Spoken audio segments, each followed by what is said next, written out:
जय हिंद साथियों आज की इस वीडियो में मैं आपको बताने जा रहा हूं परफेक्ट इन्फिनेटिव के बारे में। परफेक्ट इन्फिनेटिव का एक्टिव और पैसिव दोनों स्ट्रक्चर को मैं आपको बताऊंगा। वैसे परफेक्ट इन्फिनेटिव जो होता है ये हमारा नॉन फाइनाइट वर्ब है। जैसे आपने पढ़ा है ना कि इन्फिनेटिव एक सिंपल इन्फिनेटिव होता है, एक कंटिन्यूअस इन्फिनेटिव, एक परफेक्ट इन्फिनेटिव हो गया और एक होता है परफेक्ट कंटिन्यूअस इन्फिनेटिव। तो एक्सक्लूसिवली आज मैं परफेक्ट इन्फिनेटिव के बारे में बात कर रहा हूँ। इसका दो स्ट्रक्चर होता है। स्ट्रक्चर हमें जानना चाहिए। सबसे पहले ज़रूरत होता है स्ट्रक्चर, दूसरा मीनिंग। तो to have been plus verb का थर्ड फॉर्म लगाएंगे तो ये हो जाता है हमारा पैसिव स्ट्रक्चर के लिए परफेक्ट इन्फिनेटिव का। और ये हुआ हमारा एक्टिव स्ट्रक्चर यानी एक्टिव वॉइस में, और ये लगाएंगे पैसिव वॉइस में। तो एक तो स्ट्रक्चर जानिए, जैसे स्ट्रक्चर हो गया एक्टिव का टू हैव प्लस वर्ब का थर्ड फॉर्म, और एक हुआ पैसिव का to have been plus verb का थर्ड फॉर्म। तो ये स्ट्रक्चर जानना एक ज़रूरत है। दूसरा इसका मीनिंग जानना है कि ये क्या मतलब देता है। तो हम जो इन चीज़ों के जरिए जिस बात को हम एक्सप्रेस करते हैं उस बात को हम परफेक्ट टेंस के जरिए भी एक्सप्रेस करते हैं। तो बच्चों के मन में यही सवाल होता है कि सर हम क्यों पढ़ें इसको। तो इसलिए पढ़ते हैं कि हम दोनों चीज़ों को आज हम रिलेट करके बताएंगे कि जो वाक्य मैं लिख रहा हूँ, जैसे वो इस फिल्म को देख चुका होने का बहाना किया था।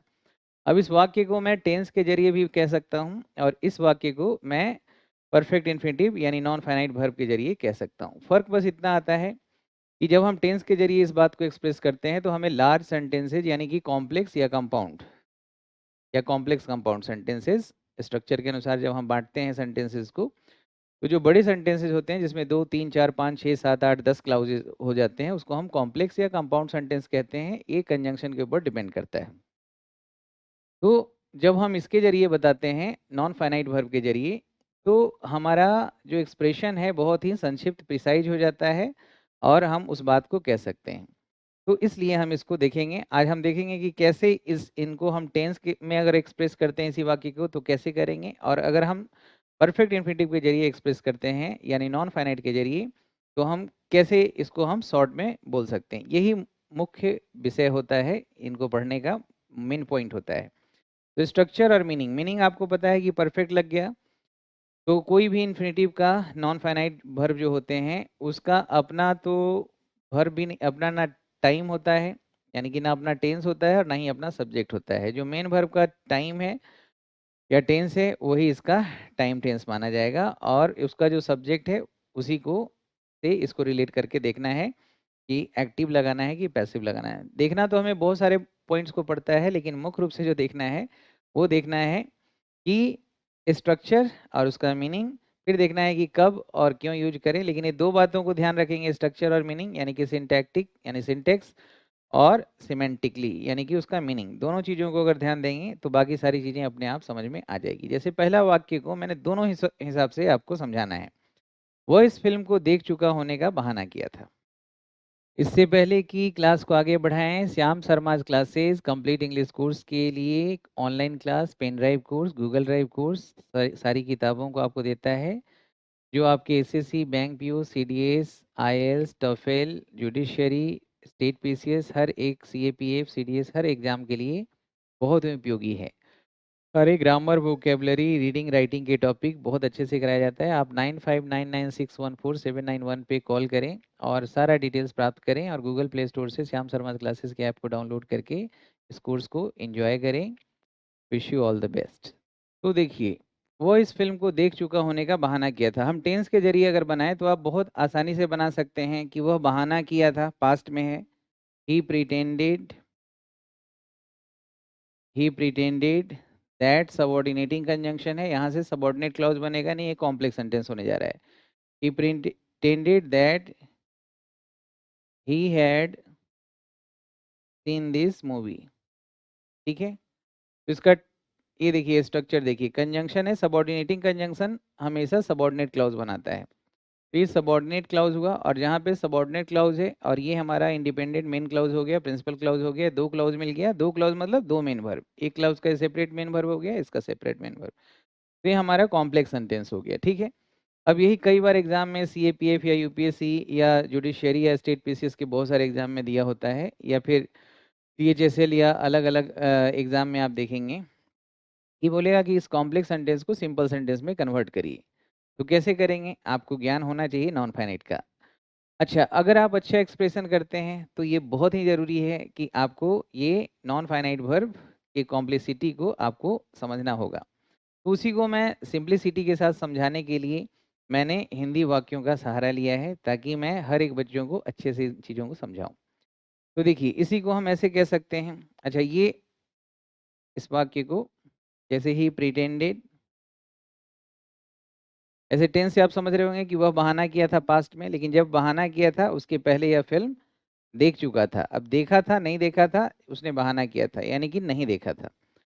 तो हम इसको ऐसे कह सकते हैं, ही प्रिटेंडेड, और इसको हम परफेक्ट इन्फिनिटिव में बना रहे हैं, to have seen this film या सीन दिस मूवी। तो ये to have seen this movie जो हो गया, ये हमारा परफेक्ट इन्फिनिटिव है। तो हम क्यों यूज़ कर रहे हैं?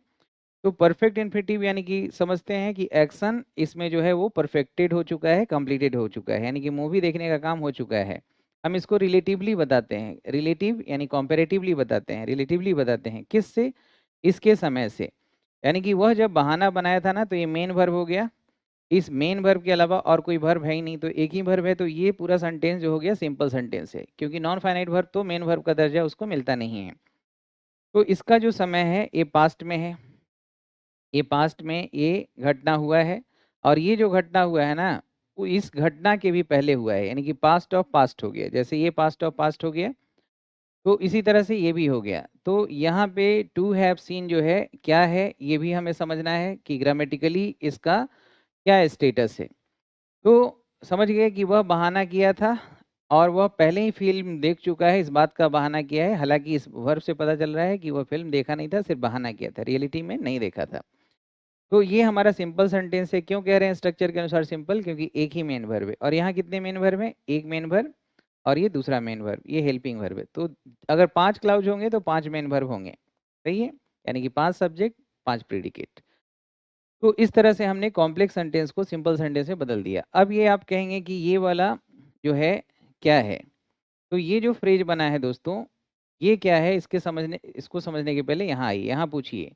ही प्रिटेंडेड, क्या प्रिटेंड किया? तो क्या प्रोनाउन है? प्रोनाउन से जो जवाब मिलेगा वो क्या होगा? नाउन।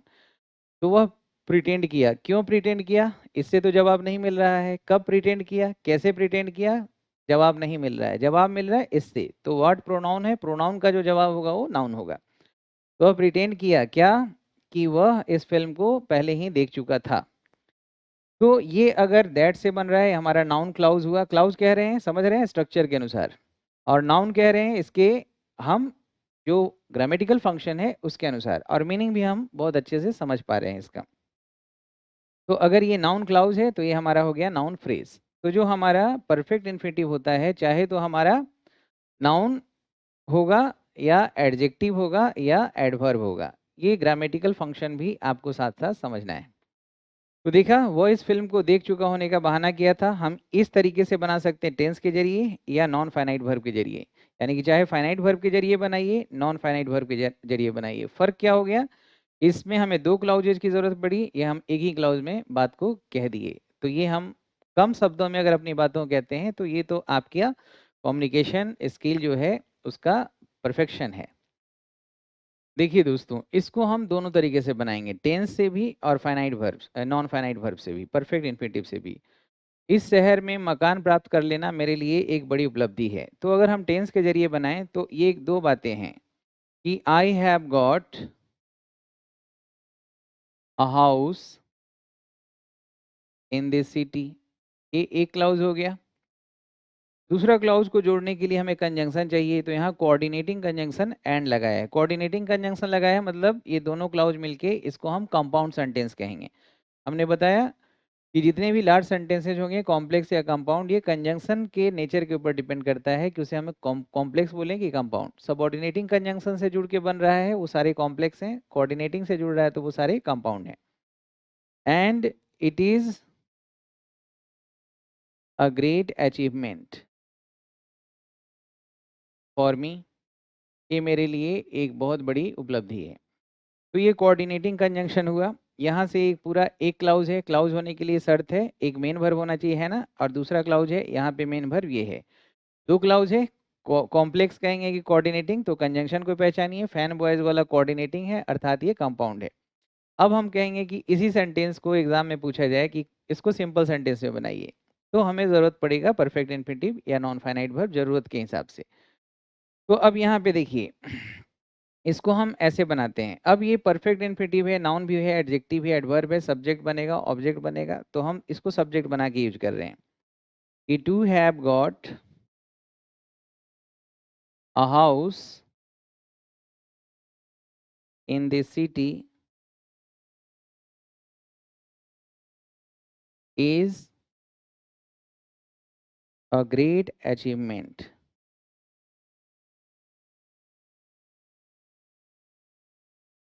for me। तो यहाँ पे देखिए टू हैव गॉट यानी कि ये ग्रेट अचीवमेंट कब हुआ कि पहले मैंने मकान खरीद लिया, तो टू हैव गॉट जो ये स्ट्रक्चर हमने लगाया है, तो ये जो स्ट्रक्चर है इस वर्ब के पहले इसको हम कहेंगे परफेक्ट इन्फिनिटिव, यहाँ सब्जेक्ट के रूप में आया है अर्थात ये नाउन हुआ। To have got a house मतलब अचीवमेंट क्यों है, क्योंकि मैंने घर प्राप्त कर लिया है। यहाँ पे भी वही बात है कि ये एक अचीवमेंट है, क्यों, क्योंकि मैंने पहले ही घर प्राप्त कर लिया है। तो जो प्रेजेंट परफेक्ट का यहाँ पे मतलब हुआ टेंस के जरिए हमने बनाया, हमने परफेक्ट इन्फिनिटिव में इस बात को कहा, यहाँ हमने सब्जेक्ट बना के यूज किया है। सही है दोस्तों, तो ये हो गया हमारा कौन सा सेंटेंस, कंपाउंड सेंटेंस। और इसको हमने क्या बना दिया, सिंपल सेंटेंस में। कैसे, क्योंकि इसमें एक ही मेन वर्ब है ना, ये सिंपल सेंटेंस हुआ। सिंपल सेंटेंस स्ट्रक्चर के अनुसार जिसमें एक ही मेन वर्ब है। क्या है मेन वर्ब, ये है मेन वर्ब। और इसमें कितना था मेन वर्ब, दो। तो दो मेन वर्ब यानी कि वो कॉम्प्लेक्स या कंपाउंड होगा। कंजंक्शन देख के आप बताइए कंपाउंड है कि कॉम्प्लेक्स है।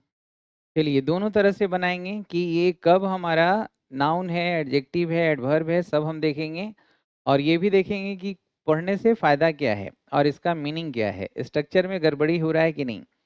वह दावा करता है कि उसे फर्स्ट प्राइज दिया गया था, तो हम सबसे पहले टेंस के आधार पे बनाते हैं क्योंकि वो आपने बहुत अच्छे से पढ़ा है। वह दावा करता है, तो ही लिखिए, वह दावा करता है, ही क्लेम्स। आगे जोड़ने के लिए ही क्लेम्स दैट उसे फर्स्ट प्राइज दिया गया है। दिया गया था लिखे हैं, यानी कि प्रेजेंट में है तो प्रेजेंट परफेक्ट में है, पास्ट में वो गलती से था लिखा है, दिया गया था, वैसे समझिएगा। तो उसे दिया गया था, वह नहीं दिया था, तो ही हैज बीन गिवन या he has been awarded with the first prize. Active है कि पैसिव है, सब हम ध्यान रख रहे हैं, क्योंकि यहाँ पे जो अवार्ड इसने नहीं किया है, इसको किया गया है, रिसिपिएंट है, प्राप्त किया है इसको, तो नॉन डूअर है तो पैसिव में लिखा है। और ये एक क्लाउज हो गया, वह दावा करता है। क्या दावा करता है इसका जवाब है, यानी व्हाट से पूछ रहे हैं सवाल, उसका जवाब है, अर्थात ये पूरा का पूरा जो क्लाउज है ये हमारा नाउन क्लाउज है। ठीक है, तो इसको हम जब सिंपल में बनाएंगे तो इसके लिए परफेक्ट इन्फिनिटिव लगाएंगे, वो भी हमारा नाउन ही होगा। तो हम इसको ऐसे लिख सकते हैं, वह जब दावा करता है उसके पहले ये घटना हुआ है ना, तो परफेक्ट इन्फिनिटिव चाहिए, ही क्लेम्स। अब ये क्लेम्स करता है कि अवार्ड उसे प्राप्त हुआ है, यानी कि प्राप्त करने वाला है, रिसिपिएंट है, पैसिव में बनेगा। तो हमने टू हैव बीन अवार्डेड लिखा है, to have been awarded with the first prize. ठीक है, तो ये हो गया हमारा कौन सा सेंटेंस, इसको बोलेंगे कॉम्प्लेक्स सेंटेंस। क्यों कहेंगे, क्योंकि कंजंक्शन जो इसमें लगा है वो कोऑर्डिनेटिंग नहीं सबऑर्डिनेटिंग है। कितने क्लाउज हैं, दो क्लाउज हैं। और कोई बच्चा पूछता है कि तीन क्लाउज, चार क्लाउज, तो और जरूरत के हिसाब से एंड बट जो भी लगाना है अपना लगा दीजिए। और अगर दोनों ग्रुप के कंजंक्शन मिल जाते हैं, कोऑर्डिनेटिंग और सबऑर्डिनेटिंग, तो एक ये कॉम्प्लेक्स एंड कंपाउंड सेंटेंस एक साथ ही कहलाएगा।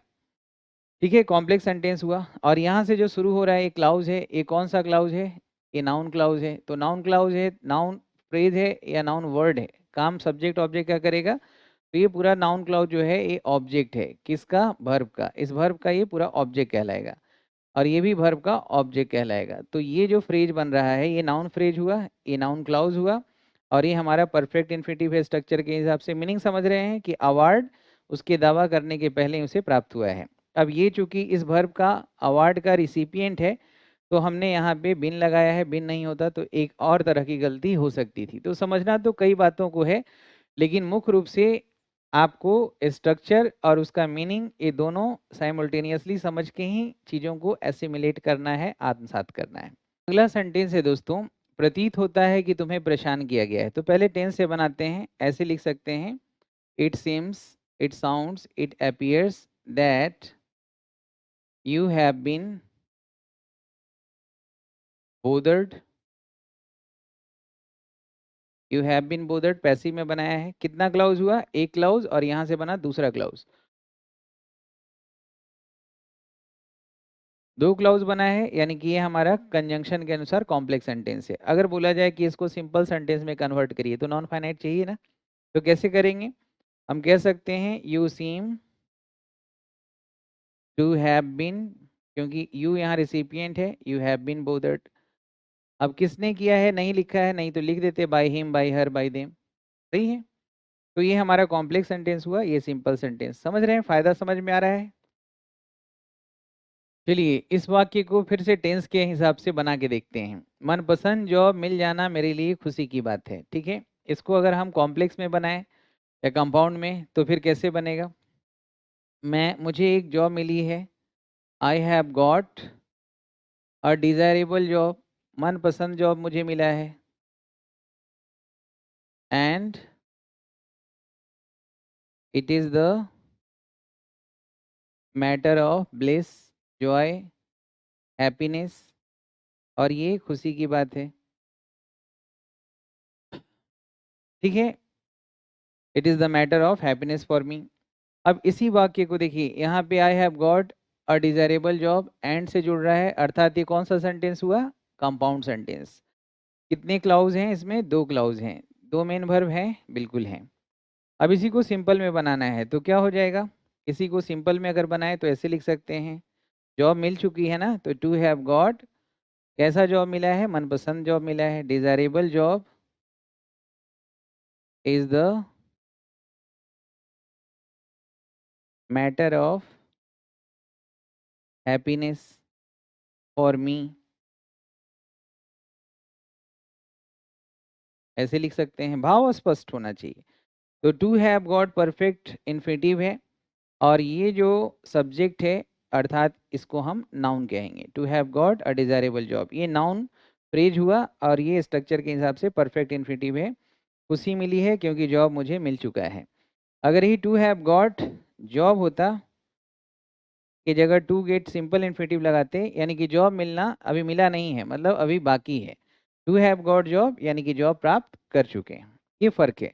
ये कॉम्प्लेक्स, ये हमारा कंपाउंड सेंटेंस है, ये सिंपल सेंटेंस है, और यहाँ पे ये जो है हमारा सब्जेक्ट है, अर्थात ये हमारा नाउन है। सही है, क्योंकि इन्फिनिटिव एडजेक्टिव एडवर्ब और नाउन तीनों का काम करता है।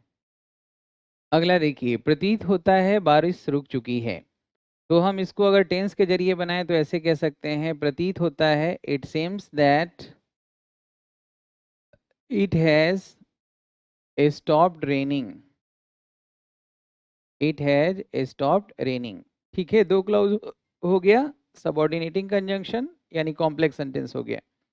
इसी को अगर सिंपल सेंटेंस में बोलेंगे तो क्या हो जाएगा?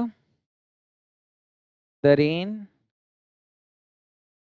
Sems to have stopped. Stop का मतलब रोकना, और रुकना दोनों होता है, यहाँ पे हैपनिंग वर्ब के रूप में है, तो टू हैव बीन स्टॉप लिखने की जरूरत नहीं है। The rain seems to have stopped, इसमें कितना मेन वर्ब है? एक है, अर्थात ये हमारा हो गया पूरा सिंपल सेंटेंस, और ये हो गया हमारा कॉम्प्लेक्स सेंटेंस। ये हमारा नाउन क्लाउज हो गया, अर्थात यहाँ पे भी जो हमने ये लिखा है ये हमारा नाउन फ्रेज हो गया, ये हमारा नाउन है। अगला वाक्य देखिए। चलिए दोस्तों, इस वाक्य में भी हम सबसे पहले टेंस से बनाएंगे, फिर हम नॉन फाइनाइट से बनाएंगे। मुझे उम्मीद है, I hope, I hope that, कोई काम फ्यूचर में एक निश्चित समय के अंदर में पूरा होगा तो फ्यूचर परफेक्ट में हम बनाते हैं। I hope that I shall have finished the job by Monday, by का मतलब बिफोर मंडे हो गया, मंडे जो टाइम दिया है उसके पहले। तो ये हमारा एक सिंपल सेंटेंस, मतलब यहाँ तक जो है ये हमारा एक प्रिंसिपल क्लाउज हो गया, मेन क्लाउज हो गया, इसका एक अपना वर्ब है, ये सबऑर्डिनेटिंग कंजंक्शन है, शब्दों को नहीं, फ्रेजेज को नहीं, सिर्फ क्लाउजेज को जोड़ता है।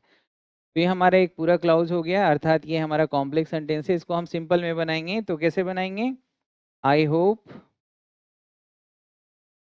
टू हैव फिनिश्ड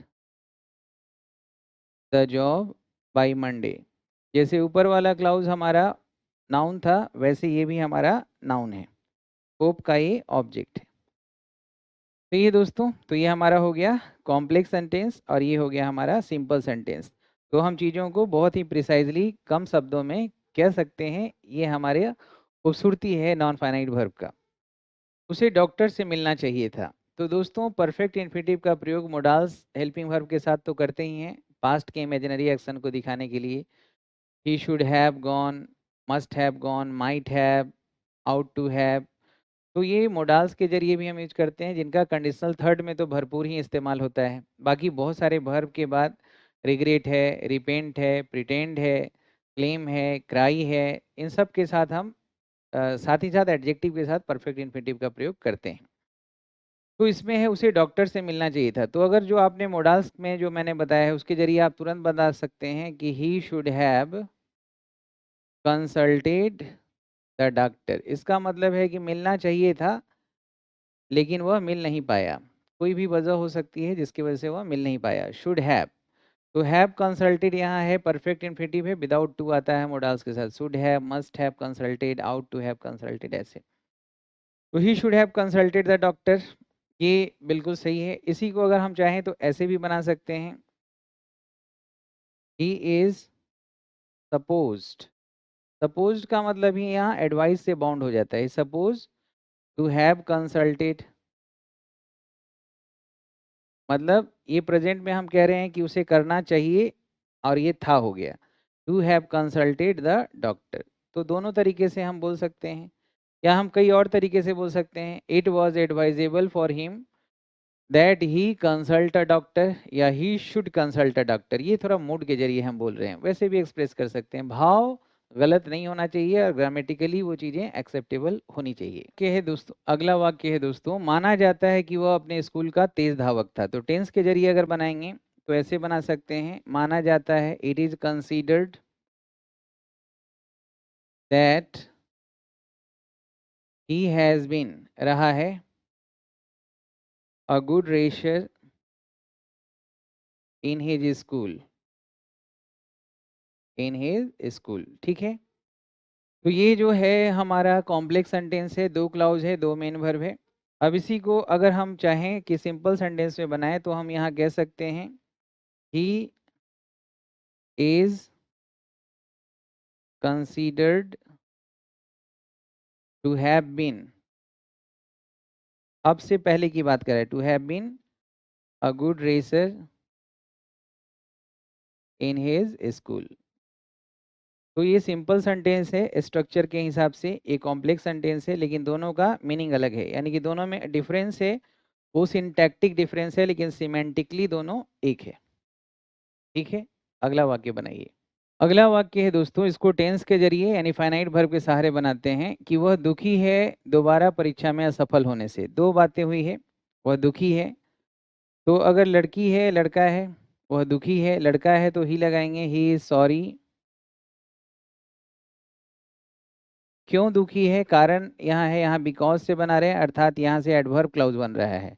यह है सबऑर्डिनेटिंग कंजंक्शन, सबऑर्डिनेट क्लाउज है, लेकिन काम इसका फंक्शन एडवर्ब का रहेगा, क्योंकि इसको डिफाइन कर रहा है एडजेक्टिव को। तो फिर ये एडवर्ब हुआ ना, ही इज सॉरी बिकॉज इसके पहले फेल हो चुका है, तो काम परफेक्टेड हो चुका है, he has failed the exam again. Examination लिखेंगे तो ज़्यादा अच्छा है। ठीक है। तो यहाँ पे ही सॉरी एक क्लाउज हो गया, और ये बिकॉज सबऑर्डिनेटिंग कंजंक्शन है, ये हमारा दूसरा क्लाउज हो गया। दो क्लाउज, दो मेन वर्ब भी है, बिकॉज सबऑर्डिनेटिंग कंजंक्शन है इसलिए सबऑर्डिनेट क्लाउज कह रहे हैं। तो ये पूरा स्ट्रक्चर के अनुसार जो ये वाक्य कहलाएगा, ये कॉम्प्लेक्स सेंटेंस कहलाएगा। ये हमारा कॉम्प्लेक्स सेंटेंस है। अब ये कॉम्प्लेक्स सेंटेंस है, तो यहाँ जो ये क्लाउज जो है ये हमारा नाउन क्लाउज नहीं है, क्योंकि ये एडजेक्टिव को डिफाइन कर रहा है, तो ये हमारा एडवर्ब क्लाउज कहेंगे, एडवर्ब ऑफ रीजन। क्लाउज कह रहे हैं स्ट्रक्चर के हिसाब से, एडवर्ब कह रहे हैं फंक्शन के अनुसार। अब इसी को अगर हम सिंपल में बदलेंगे तो यहाँ हो जाएगा he is sorry to have failed, खुद ही हुआ है तो बीन मत लगाइएगा, टू हैव फेल्ड, और फेल्ड ट्रांजिटिव वर्ब होता है, तो इसके बाद कोई प्रीपोजिशन का यूज नहीं करना है, और ये एडवर्ब ऑफ फ्रीक्वेंसी लास्ट में यहाँ लगा दीजिए अगेन। तो यहाँ पे एक ही मेन वर्ब रह गया इज, तो ये हमारा सिंपल सेंटेंस हो गया दोस्तों, ये सिंपल सेंटेंस हो गया स्ट्रक्चर के हिसाब से। और इसमें जो परफेक्ट इन्फिनिटिव हमने लगाया है ये सॉरी को डिफाइन कर रहा है, तो ये हमारा एडवर्ब का काम कर रहा है, ये हमारा परफेक्ट इन्फिनिटिव एडवर्ब है, और ये फ्रेज एडवर्बियल फ्रेज कहलाएगा, ये इन्फिनिटिव एडवर्बियल इन्फिनिटिव कहलाएगा। आ रहा है समझ में? अगला वाक्य है दोस्तों, प्रतीत होता है कि वह आशावादी रही होगी। तो अगर मैं इसको सिंपल टेंस के जरिए बनाऊं तो हो जाएगा इट सीम्स दैट, इसके पहले रही होगी तो सी हैज़ बीन यहाँ पे लिंकिंग वर्ब का प्रयोग किया है हैज़ बीन, तो ये हैज़ बीन प्रेजेंट परफेक्ट का टेंस हो जाएगा has been optimistic. Optimistic adjective होता है, ऑप्टिमिस्ट होता तो ए एन का भी प्रयोग करना पड़ता, optimistic, she has been optimistic. अब इसी को अगर हम कहें कि कौन सा सेंटेंस है स्ट्रक्चर के हिसाब से, तो आप इसको कहेंगे कि कॉम्प्लेक्स सेंटेंसेस है। सिंपल में बनाना है तो हो जाएगा she seems to have been optimistic. To have had का प्रयोग करिए, टू हैव हैड डन का प्रयोग करिए, बिन का प्रयोग करिए। वर्ब तो आपको पता ही है, एक्शन स्टेट क्या बताना है उसके हिसाब से वर्ब के अलग अलग फॉर्म्स रखने पड़ते हैं। तो ये कॉम्प्लेक्स हो गया, ये सिंपल हो गया। तो आज के लिए इतना ही, अपना ध्यान रखेंगे, और डिस्क्रिप्टिव इंग्लिश क्लास को इसी तरह से धीरे धीरे हम लोग आगे बढ़ाते रहेंगे, और जिस हिसाब से हिंदी के वाक्यों को रख के आपको पढ़ाया जा रहा है, इससे क्या हो जाता है कि चीज़ों को समझना आपके लिए बेहद आसान हो जाता है, आपका इंटरेस्ट डेवलप होता है, और जब चीज़ें समझ में आए तो खुद भी आदमी मेहनत करना शुरू करता है। मिलते हैं अगले वीडियो में, अपना ध्यान रखेंगे। भारत वंदे मातरम, भारत माता की जय।